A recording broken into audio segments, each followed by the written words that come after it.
보신 것처럼 검찰이 민주당 이재명 대표의 공직선거법 위반 혐의에 징역 2년을 구형했습니다. 1심 선고는 11월 15일로 정해졌는데 관련 소식 사회부 권민석 기자와 함께 좀 더 자세하게 이야기 나눠보겠습니다. 권 기자 안녕하세요. 안녕하십니까? 예, 검찰이 이 대표를 수사해서 기소한 사건이 참 다양한데요. 먼저 재판 정리부터 좀 해볼까요? 네, 민주당 이재명 대표는 현재 7개의 사건에 11개 혐의, 재판수로는 4개 재판을 동시에 받고 있습니다. 그래픽으로 정리해봤는데요.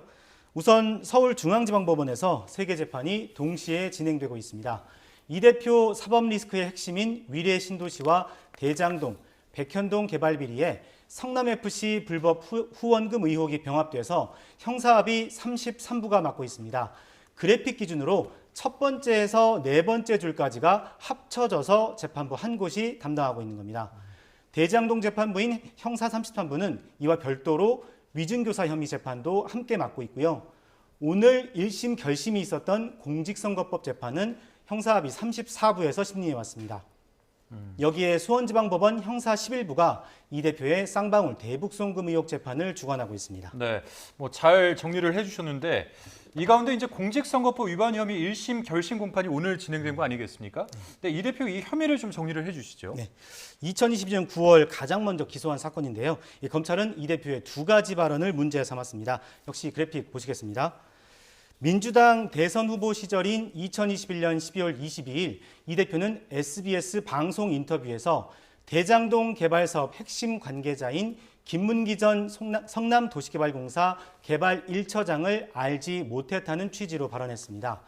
대선 전국 최대 이슈였던 대장동 개발 의혹과 관련해 검찰 조사를 받던 김 전 처장은 이 대표의 방송 인터뷰 하루 전날 공사 사무실에서 숨진 채 발견된 상황이었습니다. 이 때문에 이 대표가 대장동 개발 의혹 관련성이나 책임을 축소하려고 김 전 처장을 모른다고 한 게 아니냐는 의혹이 일었습니다. 다른 하나는 2021년 10월 20일 경기도 국정감사에서 백현동 부지 용도 변경 특혜 의혹과 관련해 박근혜 정부 국토교통부가 직무유기로 문제 삼겠다고 협박해서 어쩔 수 없이 용도 변경을 해주었다는 발언입니다. 검찰은 두 발언 모두 사실이 아니라고 보고 공직선거법상 허위사실 공표 혐의로 재판에 넘겼고 오늘까지 2년 동안 재판이 이어졌습니다. 예, 이와 관련해서 검찰이 오늘 이제 징역 2년을 구형했는데요. 이 사건의 1심 결과가 11월에 나온다고요? 네, 원래 공직선거법 재판은 공소 제기 후 6개월 만에 반드시 1심이 선고돼야 하고 2심과 3심도 각각 3개월 안에 선고하도록 선거법이 규정하고 있습니다. 하지만 이 대표의 이번 재판은 1심 결심까지만 무려 2년이 걸렸습니다. 그동안 이 대표가 대정부 단식 투쟁을 하기도 했고 코로나19에 확진돼서 입원하기도 했습니다. 또 지난 1월엔 재판을 심리해온 부장판사가 사직하는 일도 있어서 선거법상 6개월 1심 선고 규정이 지켜지지 않았습니다. 앞서 재판부가 오는 11월 15일 오후에 1심 선고를 하겠다고 밝혔고요. 1심이 곧 확정 판결은 아니지만 이 대표가 받는 각종 혐의에 대한 법원의 첫 판단인 만큼 정치적 파장이 만만치 않을 전망입니다. 예. 그리고 이번 달에 그 위증교사 사건의 결심도 이어진다고 하는데요. 네. 대장동 재판부인 중앙지법 형사합의 33부는 오는 30일 이 대표의 위증교사 혐의 1심 결심 공판을 진행할 예정입니다.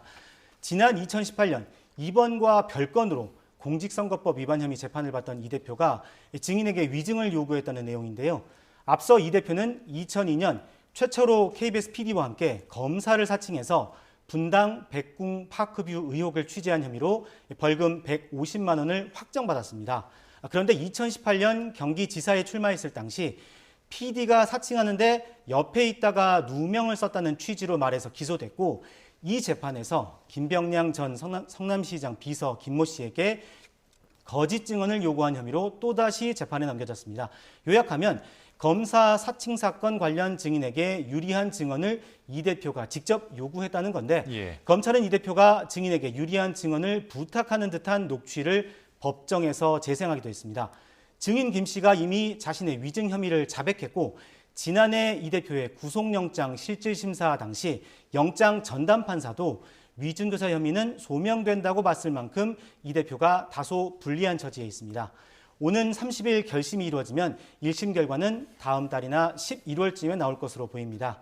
이 대표에게 10월, 11월이 고난의 연속이 될지 줄기차게 주장해온 정치검찰에 대한 대반격의 시작이 될지는 지켜봐야 할 것 같습니다. 예, 뭐 유무죄를 속단하기는 아직 어려운 상황입니다만 형량에 따라서 앞으로 이재명 대표의 대선 가도에도 좀 영향이 있겠습니다. 네, 공직선거법의 경우에는 일반 형사 사건보다 기준이 엄격해서 100만 원 이상 벌금형만 확정되더라도 의원직을 상실하게 되고 5년간 피선거권이 박탈당합니다. 2027년 대선까지 3년도 채 안 남은 만큼 선거법 재판에서 이 대표가 100만 원 이상 형을 확정받으면 차기 대선 출마가 무산될 수 있는 겁니다. 일반 형사 사건의 경우엔 벌금형을 확정받더라도 의원직을 유지할 수 있고요.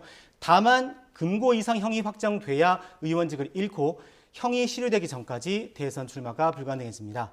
공직선거법과 위증교사 모두 1심 마무리 단계에 있는데 대장동 의혹 등과 비교하면 사건 내용이 상대적으로 복잡하지 않아서 특별한 이슈가 생기지 않는다면 대선 전에 대법원 3심 결과까지 나오지 않겠냐는 게 법조계 전망입니다. 네, 그러니까 민주당 입장에서도 굉장히 큰 혼란을 앞에 두고 있는 듯한 모양새인 게 이 선거법 재판 결과에 따라서 민주당이 대선 선거 보증금을 반환해야 하는데 이 보증금의 액수가 뭐 434억 원이라면서요? 네, 선거법 재판 결과는 이재명 대표 개인뿐 아니라 민주당의 사활도 걸린 사건입니다.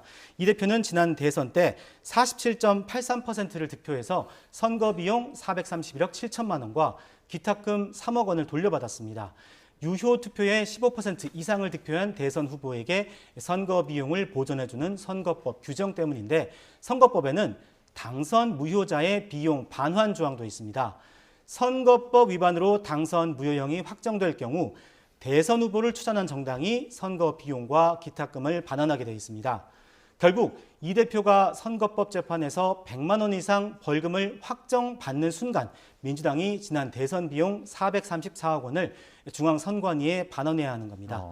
이 때문에 민주당에선 최악의 경우에는 여의도 민주당사를 팔아야 반환금을 마련할 수 있을 거란 우려가 나온 적도 있습니다. 물론 이 대표가 선거법 위반 혐의 재판에서 무죄를 선고받으면 이런 걱정은 기우에 불과하게 됩니다. 예, 이 대표의 다른 사건 재판은 진행이 어디까지 됐습니까?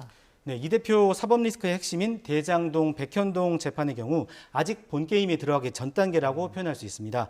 지난해 3월 검찰이 기소했는데 모두 4가지 사건이 병합돼 있습니다.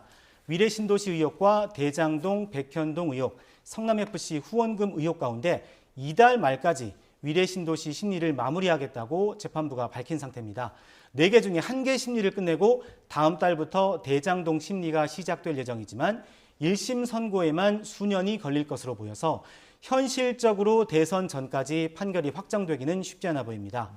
수원지법에서 진행 중인 쌍방울 대북송금 의혹의 경우 지난달 공판준비 기일이 한 차례 열렸고 다음 달 8일 한 차례 더 공판준비 기일이 진행된 뒤에 본격적인 재판이 시작될 예정이라 선고까지 적지 않은 시간이 걸릴 전망입니다. 예, 여기까지 듣겠습니다. 지금까지 사회부 권민석 기자와 함께했습니다. 오늘 말씀 고맙습니다. 고맙습니다.